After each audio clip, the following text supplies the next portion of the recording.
Hello, Monsterverse fans, and welcome back to another episode of the Zone 2 Movie Entertainment with me, your host Jonathan, once again bringing you my thoughts and review of this past week's episode of Monarch Season 2, Episode 4.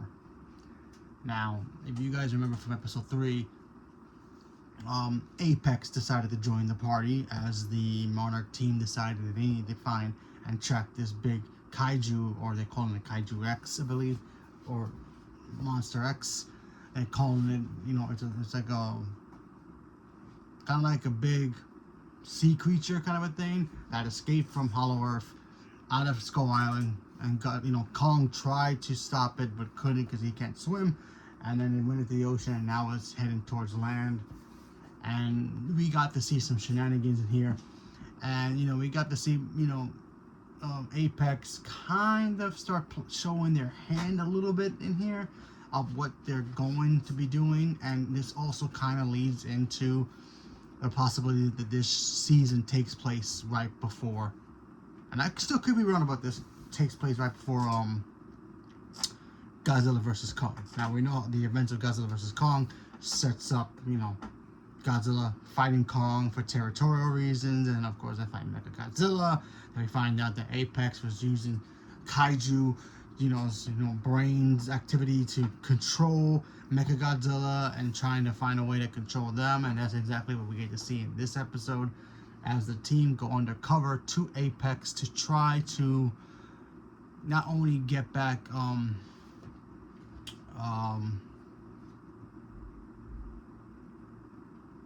Hiroshi's machine that he had that was supposed to mimic the sounds of the kaiju to lead them towards something else, so that way they don't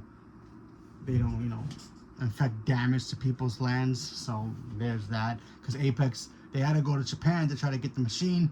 Apex took it, and then we found out why they took it, because apparently they are trying to control these creatures. They're trying to control the creatures, but there is one little hiccup apparently. According to Apex, their data is showing that they don't have a full range to be able to control them. Only one person was able to do that, and that was May. She was the only one who was able to figure all that out, and then of course she gets invited to go be an intern at Apex again. And she goes into the building, and then she kind of plays like the diversion, try to hack their system, try to figure out how to open doors to find a way to get to that machine, so that way they can lure the creature away from the town San Francisco. And Kate is there as well. She's there because she's still dealing with the facts of, why am I here? Why am I getting involved? I went through the tragedy of seeing Godzilla nearly killing me and my students. Remember, she used to be a teacher in the beginning of Godzilla, the first one in 2014. She was on the bridge when Godzilla first attacked, and she still has that traumatizing stuff, so she left to San Francisco to try to find some kind of closure, try to also see her mother as well. So we got to see that, while the rest of the team, including Kurt Russell, try to get into Apex and try to get that machine back for Hiroshi. So there's that.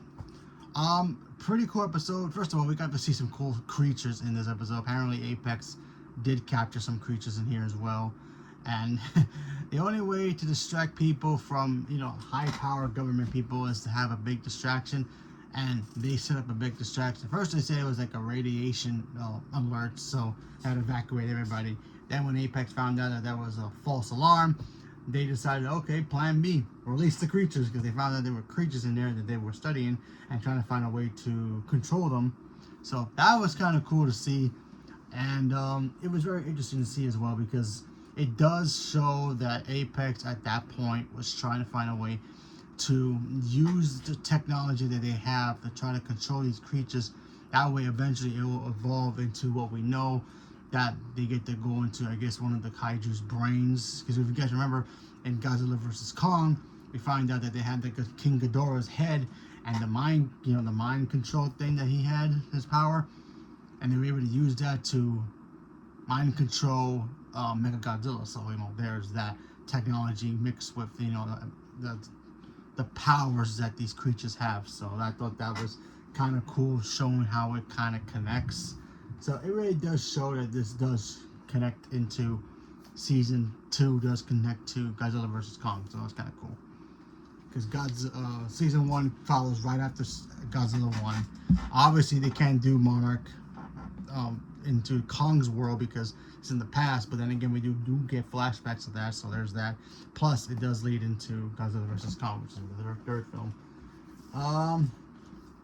But yeah, we also get to see the fact that Lee's letter gets revealed, and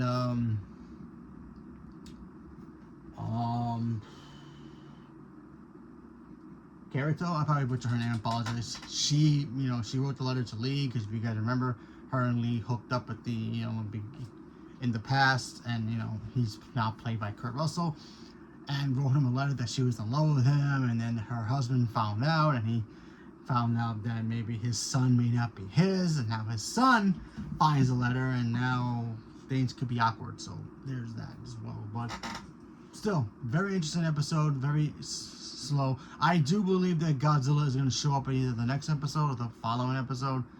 But yeah, it should be very interesting to see what happens with that, because Godzilla is going to have to fight this creature, because, you know, it does lead into him versus Kong really, really soon, which we all know from the movie. And then, of course, we go from there. So, leave a comment below. Let me know what you guys thought about Monarch Season 2, Episode 4. Are you guys still watching the show, not watching it, don't care, haven't seen it yet? Whatever it is, leave a comment below. Let me know. Stay tuned for more. Thank you very much, and have a good day.